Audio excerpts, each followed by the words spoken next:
Oui, bonjour à tous, bienvenue à ce webinaire sur les fonctionnalités du socle maintien en emploi. Il est actuellement 14 heures. Nous allons attendre quelques petites minutes le temps que les personnes qui se sont inscrites à ce webinaire se connectent et se joignent à nous. Donc, si vous ne pouvez pas parler ni vous voir, c'est normal. Donc, du coup, vos caméras et vos micros ont été coupés pour plus de confort pour le webinaire. Et les règles vous seront rappelées lorsque on va démarrer le webinaire. Donc, voilà.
Alors, bonjour à tous et à toutes qui viennent de se joindre à nous. Donc, du coup, on va démarrer dans une minute. Il est actuellement 14h04.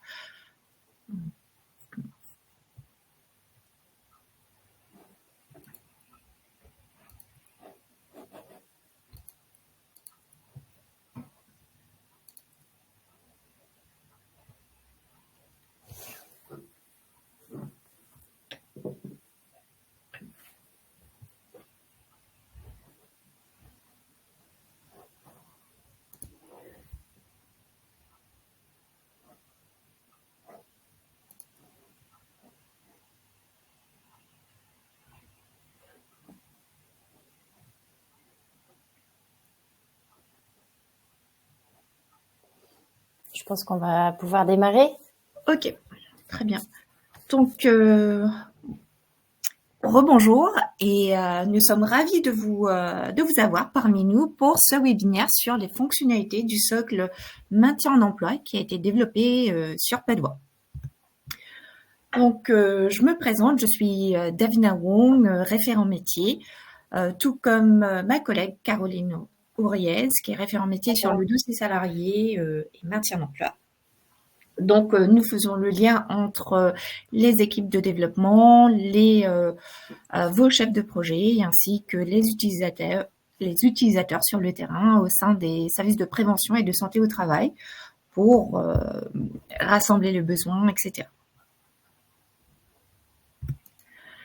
Alors, avant de démarrer vraiment sur le webinaire, donc du coup, je ferai un petit rappel sur les règles du webinaire.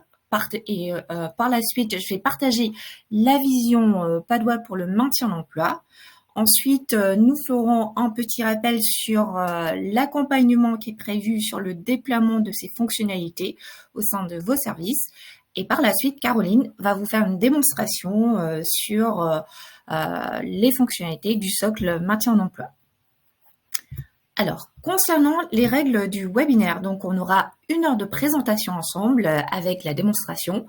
Ensuite, on aura 30 minutes ensemble pour pouvoir répondre aux questions concernant tout ce qui est tous les outils du socle maintien en emploi, bien sûr.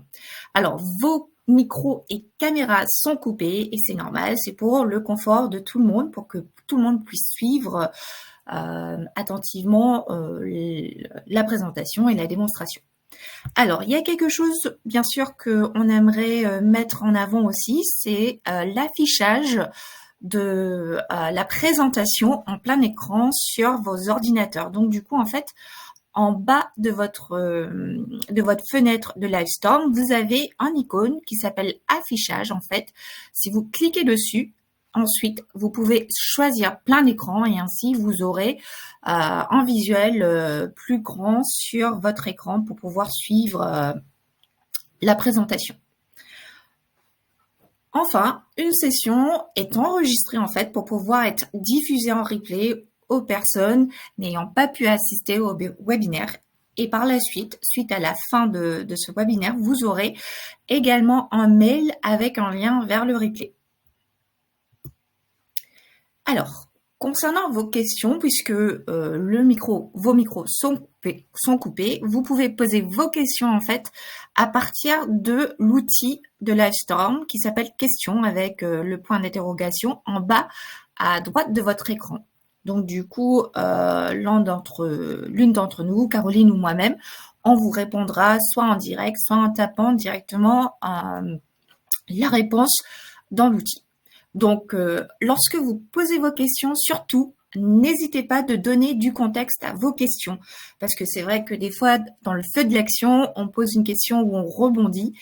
Et après, c'est un peu plus compliqué de vous répondre avec justesse. Donc, et bien sûr, certains points seront au besoin évoqués encore en démonstration par rapport à vos questionnements. Alors, la vision que Padoa a sur le maintien d'emploi, qu'est-ce que c'est? Donc du coup, cette vision a été faite par rapport à, bien sûr, un contexte bien particulier, c'est-à-dire les évolutions réglementaires et la certification des services de prévention et de santé au travail qui mettent en fait vraiment l'accent sur votre mission cruciale en tant que SPST pour faire de la prévention de désinsertion professionnelle.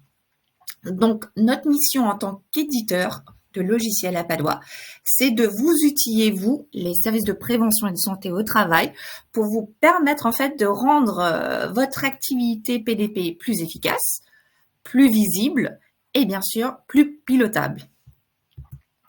Donc, cet outil qui consiste en le socle maintien en emploi sur Padoa a été co-construit ensemble avec des services. Donc du coup, là, vous voyez qu'il y a eu en fait un bêta-test qui a impliqué 9 services l'année dernière, entre février et juin de l'année dernière, et cela a mobilisé plus de 100 personnes sur le terrain. Et dans chaque service, en fait, le déploiement des fonctionnalités du socle a été préparé en amont avec vos référents PDP en interne. Donc, du coup, il y a eu des outils et des réunions préparatoires qui ont permis, en fait, à vos services respectifs de mettre en place des process autour de l'utilisation de ces outils.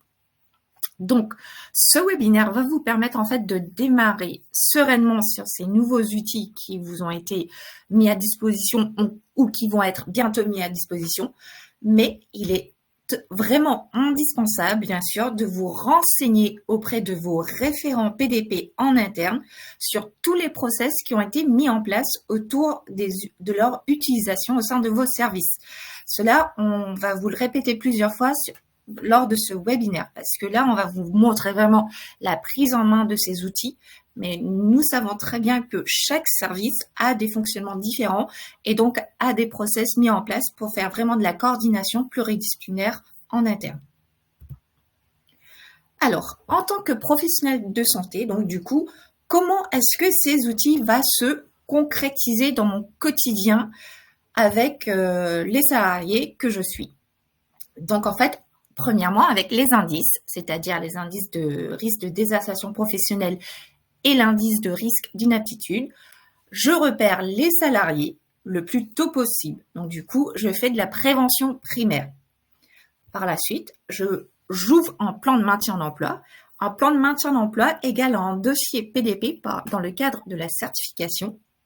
Donc, ça permet en fait de suivre l'ensemble de mes salariés à risque de désinsertion professionnelle dans la durée.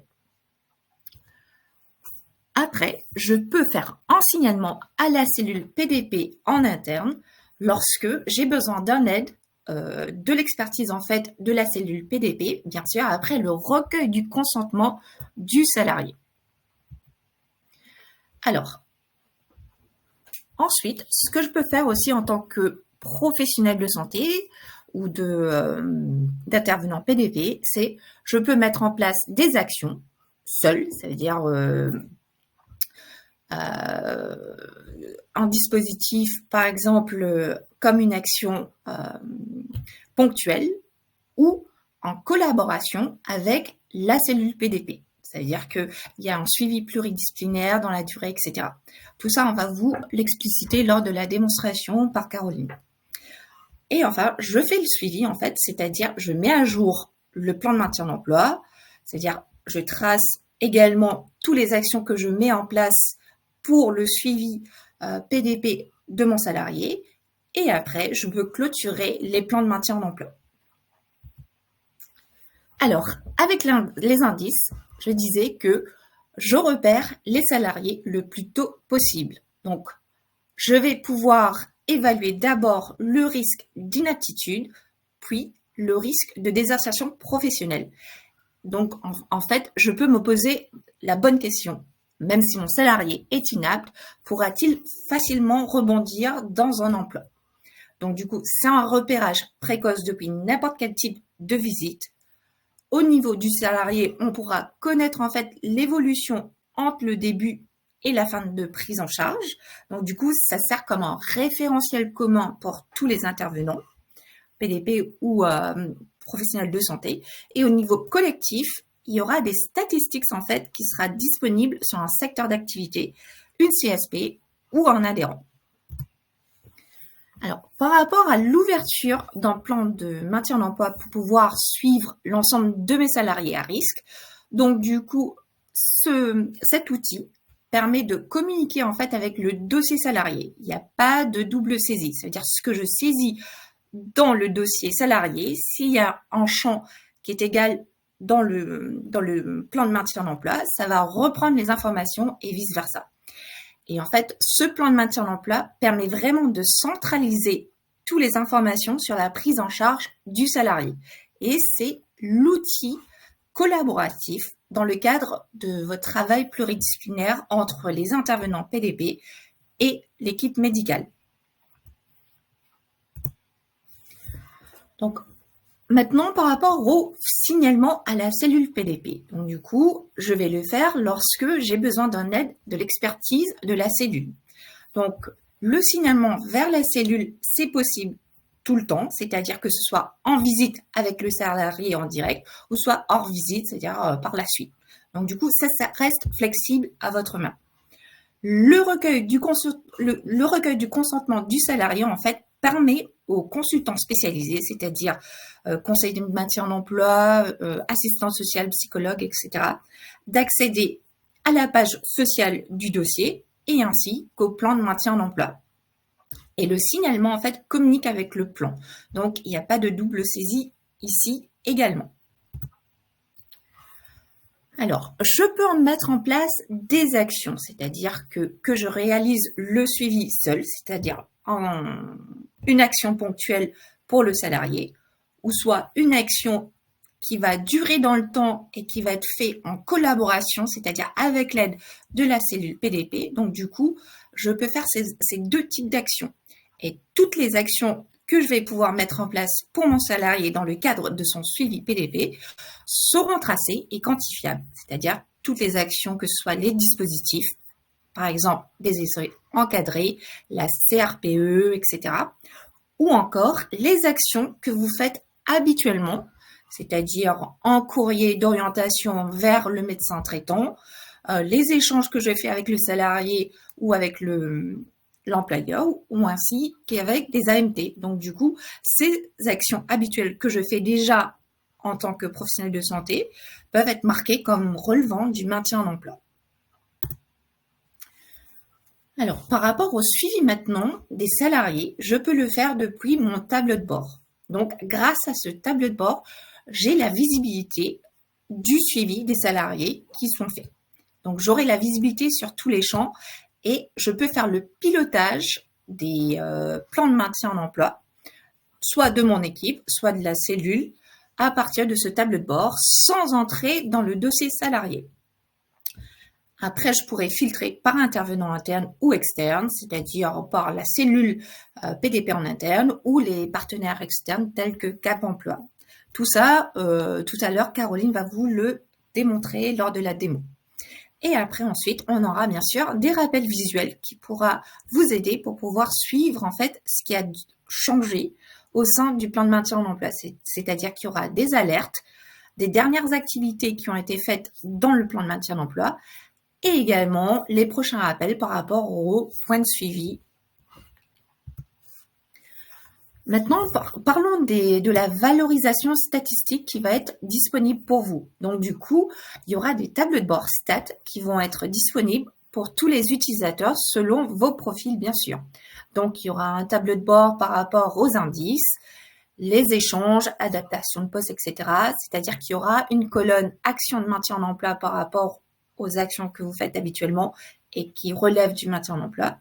Ensuite, on aura un tableau de bord sur les dispositifs ME que vous mettez en place et également un tableau de bord sur les signalements et les entretiens réalisés par la cellule, ainsi que la visibilité sur les plans de maintien en emploi en globalité.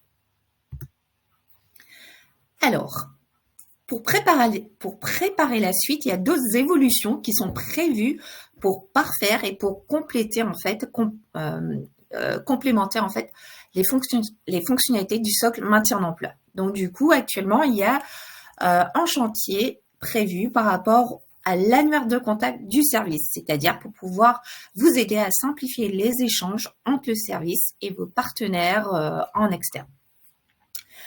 Deuxièmement, là, il y aura des tableaux de bord qui sont prévus en fait pour améliorer du coup le pilotage du maintien en emploi par vous et par la cellule.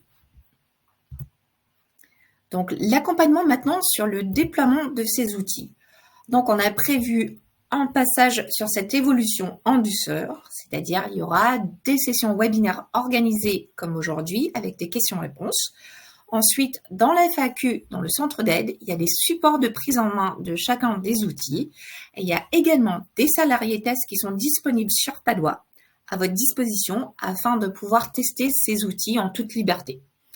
Enfin, il y aura une réunion de suivi après à peu près 3 mois d'utilisation au sein de votre service pour pouvoir faire un retour d'expérience avec vos référents pour savoir comment ça s'est passé, la prise en main de l'outil et de l'avancement du projet. Et bien sûr, il y a notre équipe support qui est à votre écoute avec le mail et le numéro de téléphone affiché à l'écran. Maintenant, avant de passer à la démonstration, donc du coup, c'est juste un rappel qu'il y aura 3 parcours que Caroline va vous démontrer pour pouvoir découvrir ces fonctionnalités du socle maintien d'emploi. Donc du coup, le premier parcours, elle va se mettre dans la peau d'un médecin du travail pour pouvoir repérer le salarié à risque de désinsertion professionnelle, ouvrir un plan et faire un signalement à la cellule. Le deuxième parcours en tant qu'IDEST, c'est-à-dire pouvoir effectuer le suivi des plans de maintien d'emploi et clôturer un plan. Et enfin, le troisième parcours pour pouvoir retrouver les signalements faits à la cellule et les piloter en tant que conseiller de maintien d'emploi. Donc, Caroline, je te laisse la main maintenant. Merci. Alors, je vais vous partager mon écran. Est-ce que tout le monde voit bien mon écran, Davina? Oui. Le vois-tu? Super. Alors, effectivement, dans ce premier parcours, nous sommes connectés en tant que médecin du travail. Nous allons effectivement faire du repérage. Donc, on va travailler sur une visite. L'objectif, c'est de faire du repérage, ensuite de faire un signalement à la cellule et d'ouvrir un plan de maintien dans l'emploi pour pouvoir suivre ce salarié qui semble en situation de risque de désinsertion professionnelle. Donc, on va regarder ces étapes sur ce premier parcours. Donc, on va travailler sur le salarié Patrice Je porte des charges. Donc, vous le voyez, il est ouvrier, qualifié du travail du béton. Et il a effectivement des suivis, donc renforcés et adaptés.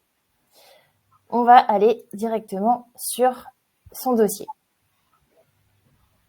Alors là, ce qu'on voit directement en arrivant sur son dossier, c'est qu'effectivement, le salarié est en arrêt. On le voit au niveau des éléments importants. On voit l'arrêt qui a été renseigné par la secrétaire médicale et on a également l'information en haut du dossier.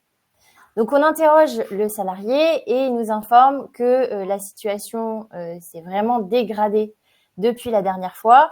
On va venir ajouter un antécédent dans son dossier. Il nous dit qu'il souffre d'une lésion d'un ménisque, donc qui est d'origine probablement mixte, hein, on va mettre les deux. Et on va venir ajouter une petite observation. Donc, il nous dit qu'il a eu une intervention chirurgicale et que globalement, à l'heure actuelle, il est lourdement handicapé. Il a de fortes douleurs et donc il est totalement en incapacité pour le moment de travailler. Ce qui pose effectivement du coup beaucoup de questions puisque ce salarié est ouvrier. On va lier cette note, donc cet antécédent qu'on vient de créer, à l'arrêt de travail qui existe dans le dossier. Donc là, on a pris note de ces informations. On va s'imaginer qu'on est sur une visite un peu accélérée, donc on ne va pas faire l'examen clinique. On va directement aller sur la fin de visite où on va venir renseigner les indices. Alors, les indices on a deux types d'un risque dans Padoa. Vous avez le risque d'inaptitude. Donc, le risque d'inaptitude, c'est le risque que le salarié perde son emploi d'une inaptitude. Et puis, le risque de désinsertion professionnelle, c'est le risque plus long terme. Est-ce que derrière cette inaptitude, le salarié sera en capacité de rebondir professionnellement? Donc là, tel que la situation nous est décrite et en fonction de la grille d'évaluation que je vais avoir dans mon propre service, on va s'imaginer que j'ai une propre grille, eh bien, je vais mettre un niveau 3 pour le risque d'inaptitude et je vais mettre un niveau 2 pour le risque de désinsertion professionnelle. Alors, vous voyez qu'en mettant un niveau supérieur à 2, l'outil vous propose directement d'ouvrir un plan de maintien dans l'emploi. Donc, c'est ce qu'on va faire. Après, on sait, là, je suis dans un parcours idéal. On sait très bien que vous, dans vos visites, vous avez parfois peu de temps. Vous pouvez tout à fait enregistrer sans ouvrir de plan pour venir le faire plus tard s'il y a besoin ou pas, d'ailleurs. Voilà. Alors, pour le facteur de risque, on va venir ajouter les nouveaux facteurs de risque qu'on a renseignés dans le dossier, donc notamment la lésion d'un ménisque et puis la douleur articulaire qu'on avait renseignée précédemment dans le dossier. On enregistre ces informations et là, dans notre parcours idéal, eh bien, on va venir ouvrir un plan. Alors, je vous montrerai qu'il est possible, effectivement, d'ouvrir un plan d'autres manières sans passer par la saisie des indices. Vous êtes assez libre là-dessus. Alors, pour ouvrir un plan, on va vous demander de renseigner quelques informations. Vous allez voir qu'il y a beaucoup d'informations qui peuvent être pré-saisies puisque le plan de maintien dans l'emploi, qui est vraiment un outil de suivi pour le salarié, enfin pour vous, pour suivre le salarié, eh bien, communique avec le dossier. Donc, vous avez plein d'infos qui vont être renseignées. Donc là, on retrouve la situation actuelle, notamment, vous voyez, qui est renseignée avec l'arrêt. Si, par exemple, vous renseignez une information qui est incohérente par rapport à ce qui est dans le dossier, vous pouvez avoir un affichage qui vous en informe. Donc là, on va remettre en arrêt. Vous pouvez renseigner une problématique de maintien dans l'emploi. C'est facultatif. Vous allez voir qu'il y a pas mal d'éléments qui sont facultatifs. Parfois, on n'a pas forcément le temps encore d'avoir cette information. Donc voilà, ces éléments peuvent être inscrits plus tard. Les indices de risque qu'on vient de renseigner sont déjà là. Du coup, on n'a plus qu'à renseigner le problème de santé. Alors, le problème de santé, vous allez voir que le plan a vocation à être ouvert aux intervenants PDP. Les intervenants PDP, ce sont des psychologues, des assistants sociaux, des conseillers maintien dans l'emploi. Évidemment, ces personnes n'ont pas accès à la donnée de santé. Donc, quand on ouvre un plan, on va quand même donner des éléments pour aider, guider les personnes qui vont venir travailler sur le plan et leur donner de quoi travailler. Donc là, on va indiquer pour notre salarié, Davina, est-ce que tu pourrais couper ton micro, s'il te plaît? Excuse. Que pour ce salarié, effectivement, on a un problème moteur et on va pouvoir mettre une origine à caractère professionnel. Vous pouvez ajouter, si vous le souhaitez, plusieurs problèmes de santé. Vous pouvez en ajouter autant que vous souhaitez, psychique, cognitif, etc. Donc là, pour notre cas, on va en mettre qu'un seul. On peut préciser également un impact sur la problématique de santé. Donc là, on va indiquer que le salarié ne peut pas rester debout et il ne peut pas porter de charge. La situation administrative communique avec le dossier. Donc là encore, pas besoin de le saisir si ça a déjà été saisi, par exemple, lors de l'accueil du salarié.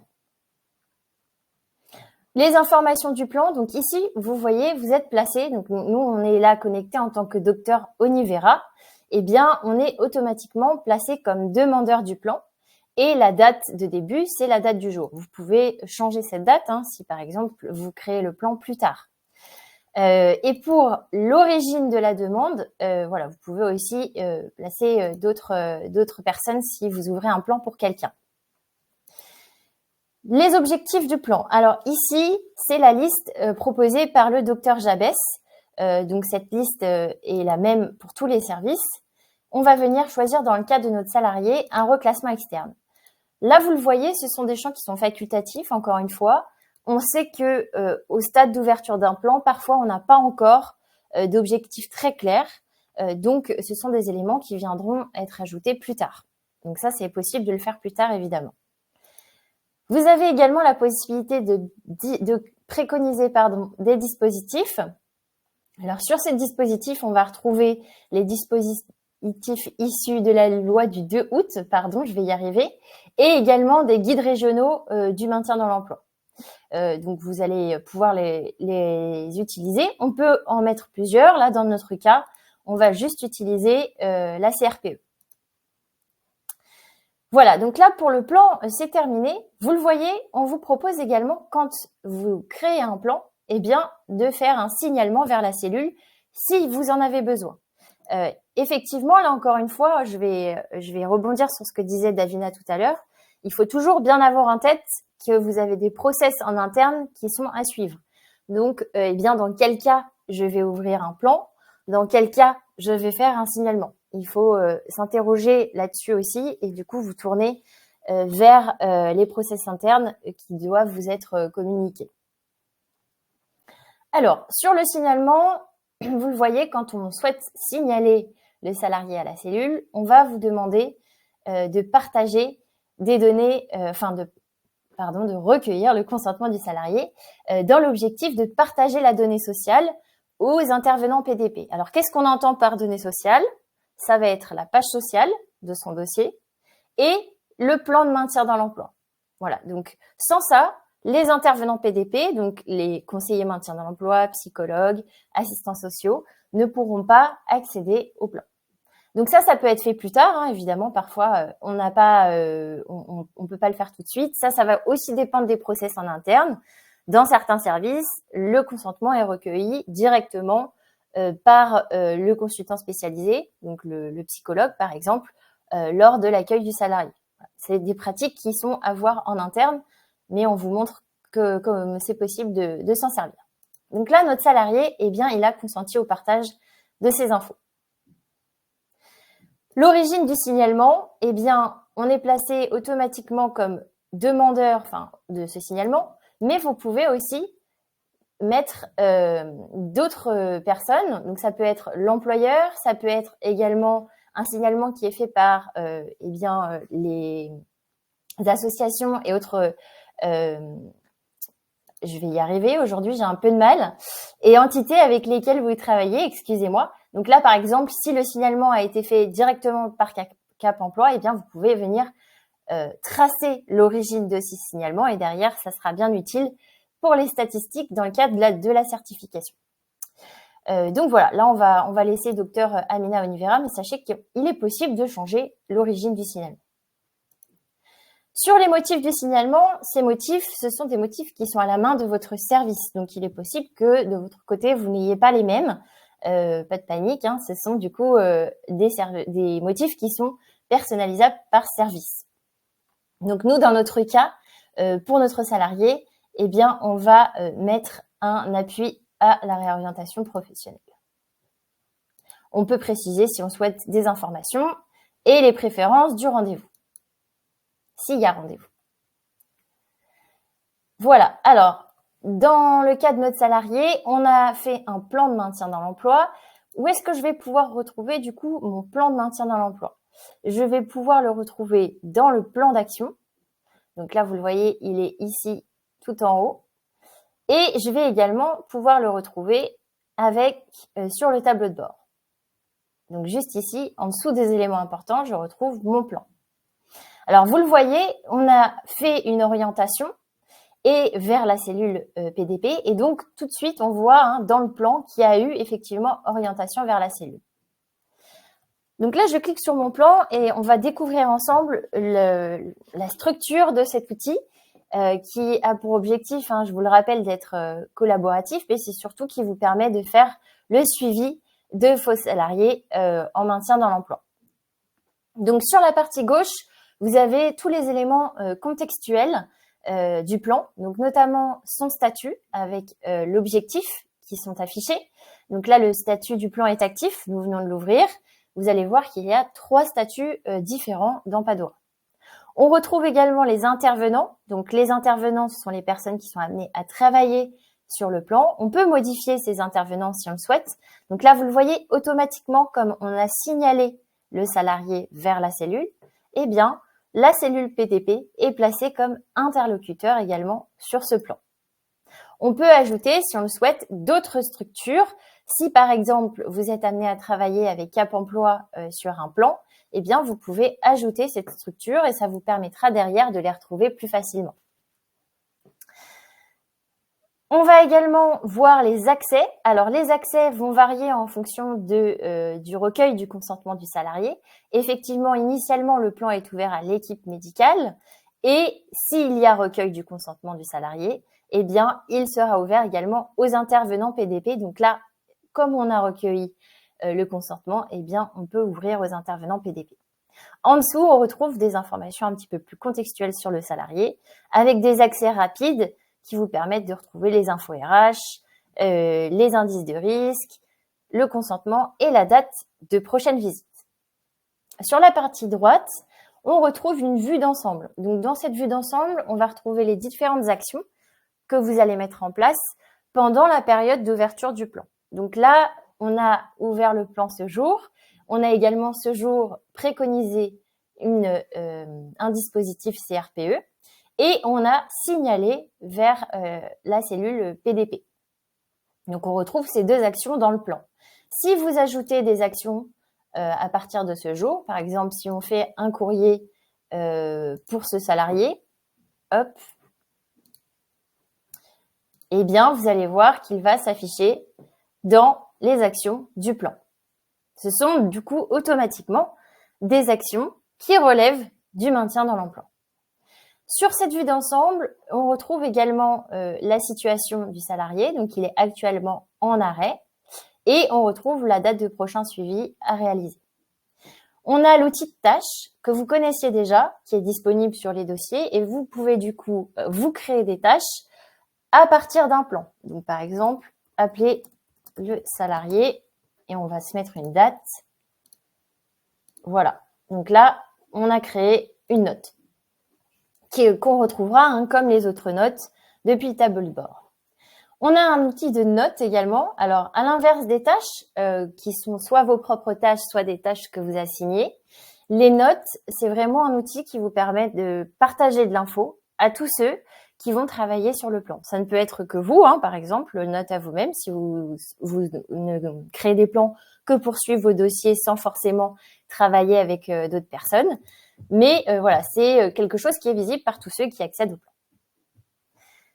L'onglet juste à côté, ça va être la situation du salarié. Donc ici, vous pourrez voir l'évolution de la situation du salarié au fur et à mesure des suivis que vous allez réaliser.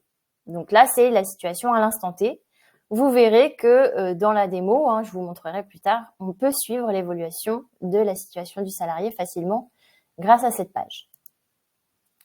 Le fil d'activité vous permet tout simplement de bien comprendre qui a fait quoi sur ce plan. Si, par exemple, vous arrivez sur un plan et que vous ne comprenez pas qui a fait ce courrier, eh bien, vous pouvez retrouver toutes ces infos filtrées par événement, par action, etc. En haut à droite de votre plan, vous avez la possibilité d'ajouter un échange via la petite bulle juste ici. Donc, voilà, si vous avez un échange avec l'employeur, par exemple, le salarié, et que vous souhaitez le tracer, vous pouvez le faire en un clic. Vous pouvez ajouter une note et toujours le bouton d'action avec les actions que vous connaissez.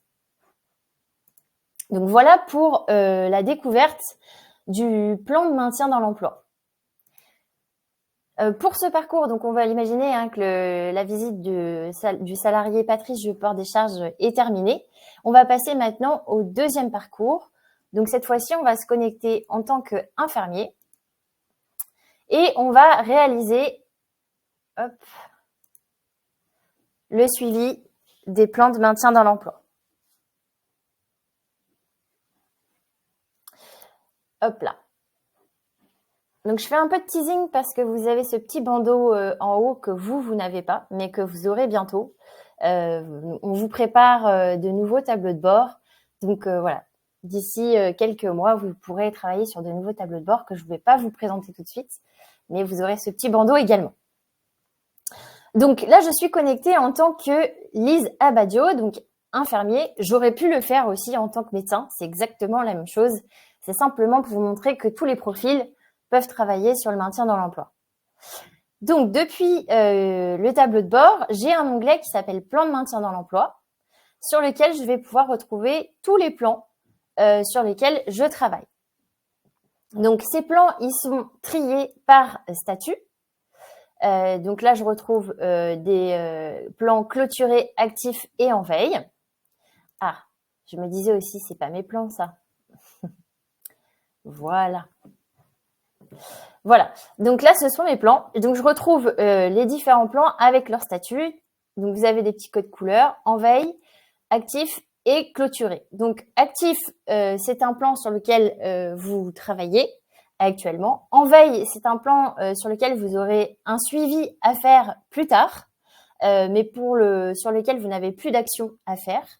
Et un plan clôturé, c'est un plan sur lequel l'accompagnement est complètement terminé et le suivi également.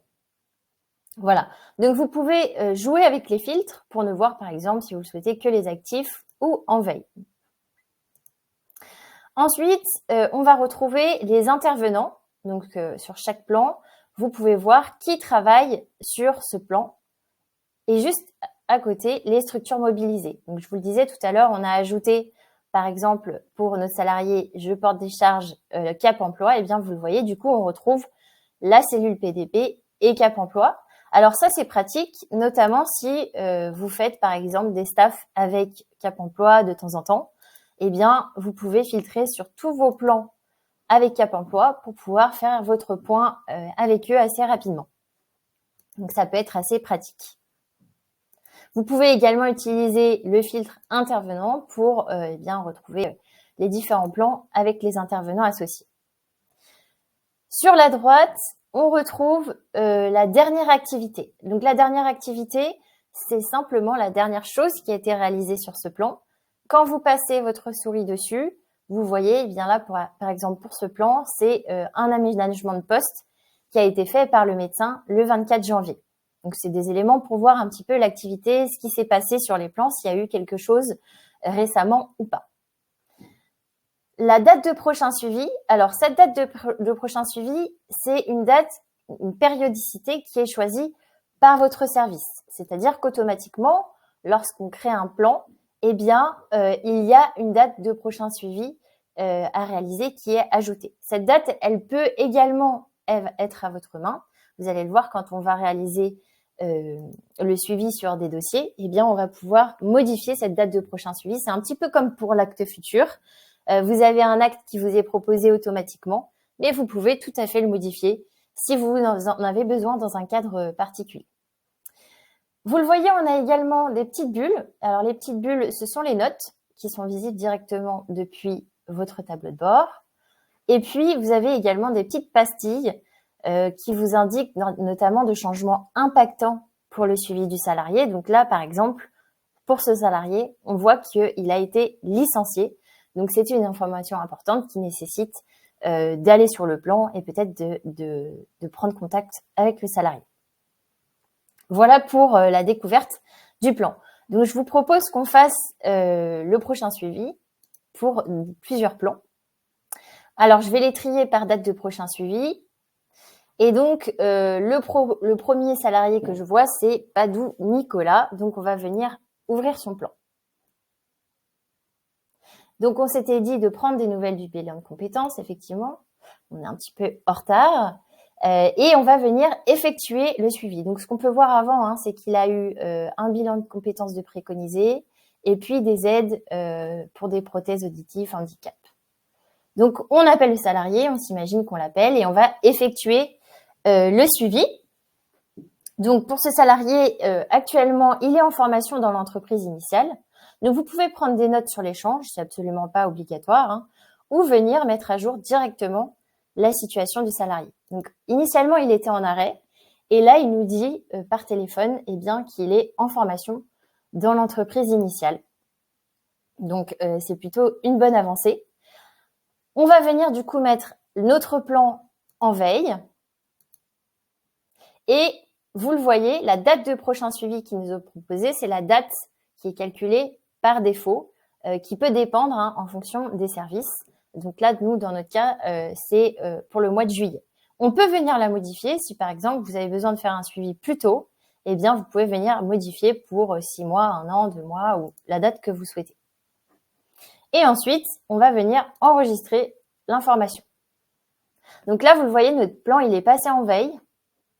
On a sur le bilan de compétences, le salarié nous a dit qu'il avait été réalisé, donc on va venir mettre à jour cette information. Et là-dessus, on n'a plus la main, donc on est en attente, mais globalement, le dossier est entre de bonnes mains. Voilà, donc on a fait le suivi sur ce plan. On pourrait ajouter, si on souhaite, une note pour les collègues, les prochains qui viennent prendre des infos sur le dossier. Et dans tous les cas, ils verront au niveau de la situation du salarié l'évolution de la situation du salarié au cours des différents suivis. Donc là, vous voyez, on a l'historique de toutes les situations du salarié. Je vais refermer ce plan. On va ensuite faire le suivi pour ce salarié, Galmache Nicolas. Donc, je suis rentrée directement dans son dossier. Donc là, sur le plan, on voit qu'effectivement, il avait une CRPE en cours et qu'effectivement, il avait été suivi par la cellule. Il avait rencontré quelqu'un de la cellule. On avait prévu un échange, donc c'est ce qu'on va faire. On appelle le salarié. On effectue le suivi. Donc là, pour ce salarié, il nous explique que la CRPE s'est réalisée, qu'il est très satisfait et que voilà, il a pu changer de travail. Donc c'est un reclassement externe. Donc on vient mettre à jour encore une fois la situation du salarié qui était en poste initialement et maintenant on est sur le reclassement externe. On vient ensuite clôturer du coup notre plan. La date de clôture, c'est la date du jour qui est indiquée et puis on peut ajouter, si on le souhaite, un motif de clôture. Donc, on va mettre une petite synthèse de l'échange qu'on a eu avec le salarié. Le reclassement a réussi. Il a été recruté par une autre entreprise et il est du coup satisfait de son accompagnement. On vient enregistrer ces informations. Donc là, on a clôturé le plan. Au moment où je clôture le plan, eh bien, vous le voyez, on me propose de mettre à jour les indices de risque. Donc, c'est ce que je vais faire. Alors, pourquoi on me demande de mettre à jour ces indices ? Tout simplement parce que sur Padoa, on essaye de faire une capture d'écran au moment de l'ouverture du plan et une capture d'écran au moment de la fermeture du plan. Pour voir l'accompagnement, on va mesurer l'évolution de ces deux indices entre le début et la fin de l'accompagnement. Donc là, pour d'autres salariés, au vu de tout ce qu'il nous a raconté, on peut dire que sur le risque d'inaptitude, on est redescendu à 0 par rapport à notre grille, la grille Padoa. Et on va mettre un risque de désinsertion professionnelle à 1. Voilà. On va venir ajouter un facteur de risque parce que c'est obligatoire. Hop. Et je viens enregistrer ces infos. Donc là, vous le voyez, une fois que mon plan est clôturé, eh bien, j'ai accès à une évolution entre l'ouverture et la clôture du plan. Je vois que le salarié était en poste avec aménagement au début de l'accompagnement et qu'après, il est maintenant dans une autre entreprise, donc reclassé en externe. Le risque d'inaptitude, on est passé du niveau 2 au niveau 0 et pour le risque de désinsertion professionnelle, du niveau 3 au niveau 1. Voilà, donc là, on a fait le suivi pour nos plans. Je vais continuer sur le dernier parcours. Donc là, vous voyez, à chaque fois, je retourne sur mon tableau de bord pour continuer à faire le suivi de mes plans s'il y a besoin. Je vais maintenant me connecter avec un dernier profil en tant que conseiller maintien dans l'emploi. Donc, c'est le tout dernier parcours. L'objectif de ces parcours, c'est de montrer aux personnes qui travaillent dans la cellule comment ils vont pouvoir gérer les signalements qui sont faits. Et vous, du coup, les personnes qui signalez, vous pouvez voir comment derrière ils peuvent gérer ces signalements. Et évidemment, encore une fois, je le répète, tout ça est étroitement lié aux process qui vont être mis en place. Donc, n'hésitez pas à prendre connaissance des process internes. Alors, là, je suis connectée en tant que Sarah Courcy, conseiller. Caroline, oui. Peux-tu partager ton écran? Ça a été départagé. Ah mince, merci beaucoup. Merci. Je ne sais plus quel c'est, je crois que c'est celui-là. Voilà. Donc, je suis connectée en tant que conseiller maintien dans l'emploi et je suis sur mon tableau de bord dans les demandes de visite. Donc ici, je vais retrouver les différentes orientations qui ont été faites à la cellule, puisque je travaille pour la cellule maintien dans l'emploi, cellule PDP, pardon. Et vous voyez, je retrouve le signalement qu'on a fait tout à l'heure de Patrice, je porte des charges. Donc, on va venir traiter ce signalement. Donc, on a plusieurs façons de le faire. On va pouvoir, dans un premier temps, on peut planifier un rendez-vous. La cellule peut décider de rencontrer le salarié. Ça peut être un entretien physique, mais ça peut être aussi un entretien en visio ou un appel téléphonique. Ça, c'est possible de le faire sur ce type de visite. On peut mettre des visites téléphoniques. Donc, on peut tout simplement planifier un rendez-vous. Et dans ce cas-là, vous le voyez, on arrive sur la fenêtre de planification de rendez-vous. Ça, c'est la première façon de faire. La deuxième façon de faire, ça va être de répondre aux demandeurs. Donc, par exemple, la cellule va se concerter, va apporter des éléments de réponse aux demandeurs, donc au médecin ou à l'infirmier sur ce plan. Et donc, il va traiter sans rendez-vous. Et donc, ici, la cellule va pouvoir transmettre le compte-rendu sur ce salarié. Voilà, on va mettre des éléments, etc., qu'on va venir transmettre du coup au médecin référent et on peut le notifier, c'est-à-dire en plus lui envoyer un mail pour qu'il soit bien au courant de ce retour. Donc ça, c'est la deuxième façon de faire. Donc c'est de répondre aux demandeurs sans forcément qu'il y ait en rencontre avec le salarié. Et enfin, on va pouvoir décliner la demande. Par exemple, vous recevez un signalement qui n'est pas dans le cadre de l'accompagnement que peut proposer la cellule. Vous pouvez décliner ce signalement et notifier en mettant les raisons de ce déclin qui seront du coup partagées aux demandeurs. Et enfin, vous avez cet outil qui vous permet de passer en cours de traitement. Donc ça, c'est vraiment de l'organisation. Si vous êtes plusieurs à travailler dans la cellule, vous pouvez dire, j'ai bien vu ce dossier, je le passe en cours de traitement. Mais pour le moment, on ne le traite pas totalement. Donc voilà, ça, c'est vraiment les façons de faire pour traiter les signalements qui sont faits à la cellule. Donc la démo est terminée. Ce que je souhaitais vous montrer avant de répondre aux questions, je souhaitais vous montrer les salariés tests. Donc, dans tous les services, normalement, vous avez des salariés tests. Donc, vous pouvez aller dans votre liste des salariés et vous avez un filtre juste ici qui vous permet d'afficher les salariés tests pour pouvoir vous entraîner. Si vous souhaitez aller sur un dossier et faire, ouvrir un plan de maintien dans l'emploi, démarrer un dispositif, etc., n'hésitez pas à utiliser les salariés tests.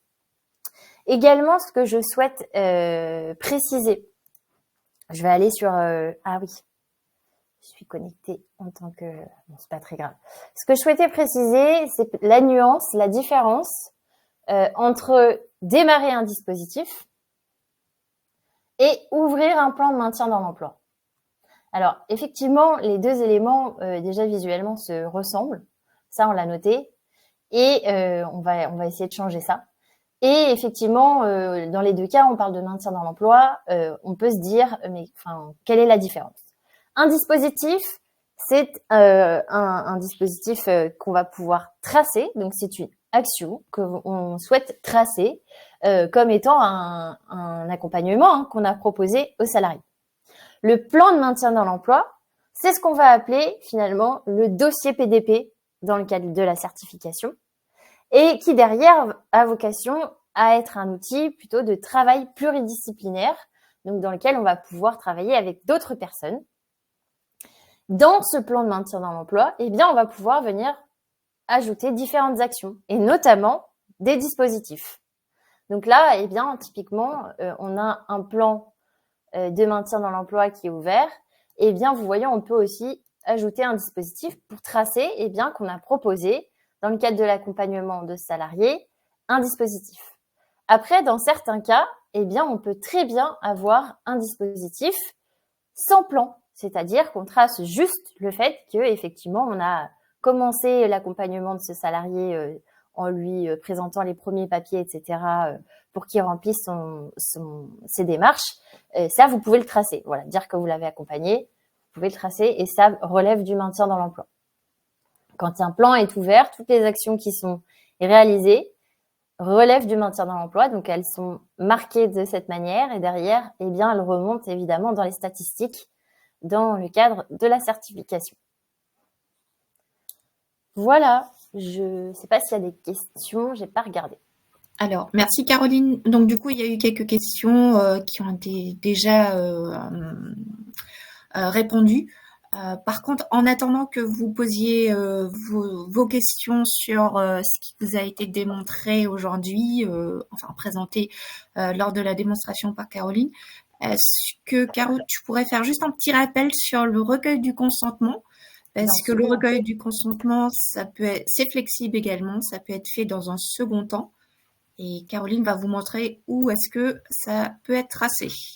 Tout à fait. Donc là, vous le voyez, je suis connectée en tant que toujours un conseiller maintien dans l'emploi. Je vais pouvoir, depuis les infos RH, j'ai un petit onglet qui s'appelle autorisation et consentement. Ici, je vais retrouver le consentement éclairé sur le partage dans le cadre du maintien dans l'emploi. Et vous voyez que du coup, je peux venir recueillir le consentement à cet endroit. Donc ici, je peux ajouter également une pièce jointe. Cette pièce jointe n'est pas fournie par Padoa. C'est le document que vous utilisez déjà probablement en interne, hein, peut-être dans le cadre du maintien dans l'emploi, que vous viendrez du coup héberger à cet endroit. Et on peut aussi marquer refuser. Sachez également que le salarié, depuis son espace, a la possibilité de gérer lui-même ses autorisations et consentements. Donc, vous pouvez également l'orienter à la suite d'une visite vers son espace pour lui dire, eh bien, n'hésitez pas à mettre à jour ces informations, ça nous permettra de bien vous accompagner. Là encore, c'est du process à définir par votre service, qui recueille le consentement et à quel moment.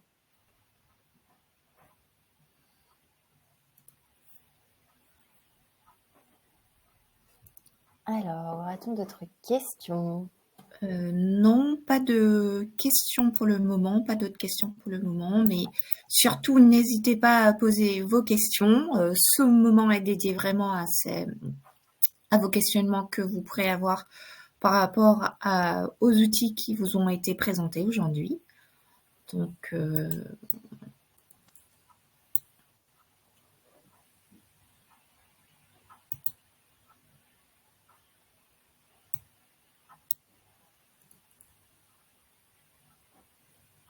Donc vous pouvez, je vais aussi montrer peut-être, alors pas sur je porte des charges, mais c'est vrai que ça peut être pas mal de voir depuis une visite.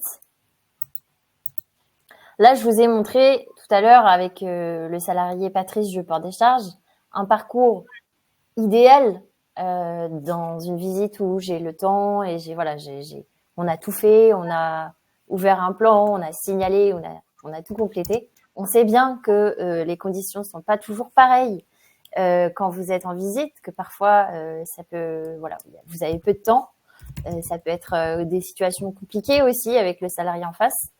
Donc vous pouvez du coup ici venir à tout moment ouvrir un plan de maintien dans l'emploi de manière totalement décorrélée des indices.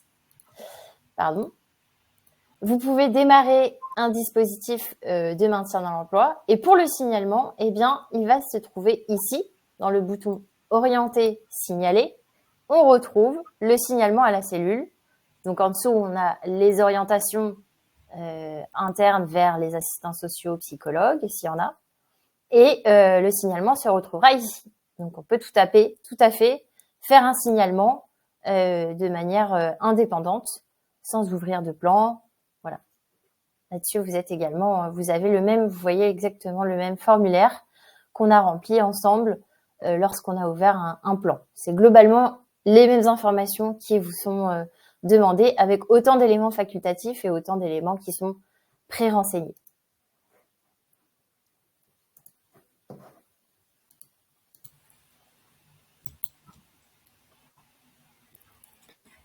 alors, on a une petite question. Dans le début de la démo, il y a un onglet origine dans les antécédents ou bateaux. Monsieur Barnou, vous êtes de quel service? Parce qu'en fait, les origines ne sont pas activées chez tous les services. Pour le coup, si votre service a décidé d'activer ce champ-là, vous l'aurez par défaut si vous êtes médecin ou infirmier. Mais par contre, si votre service a décidé de ne pas l'activer, vous n'aurez pas ce champ, l'origine de la pathologie ou antécédent. Tout à fait. Ah, excusez-moi, madame. Oui, chez Frevlic, je crois que ça n'a pas été activé. Donc du coup, voilà, c'est pour ça que vous ne le voyez pas actuellement sur Padoa. N'hésitez pas à le remonter à vos référents si ça vous semble être quelque chose d'important. Oui. En tout cas, ce champ est un champ facultatif, donc du coup, même si c'est activé, dans le cadre de votre usage quotidien, si vous ne souhaitez pas renseigner l'origine de la pathologie ou l'antécédent, il est tout à fait possible de le laisser vide.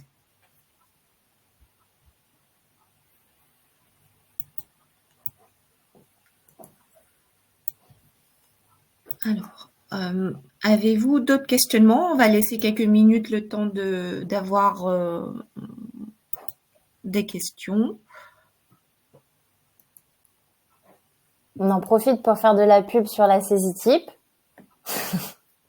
Alors, ce sont des nouveaux outils qui sont arrivés, mais vous les avez sûrement vus. Mais au cas où, vous avez également du coup la saisie type qui est arrivée dans vos réglages de compte.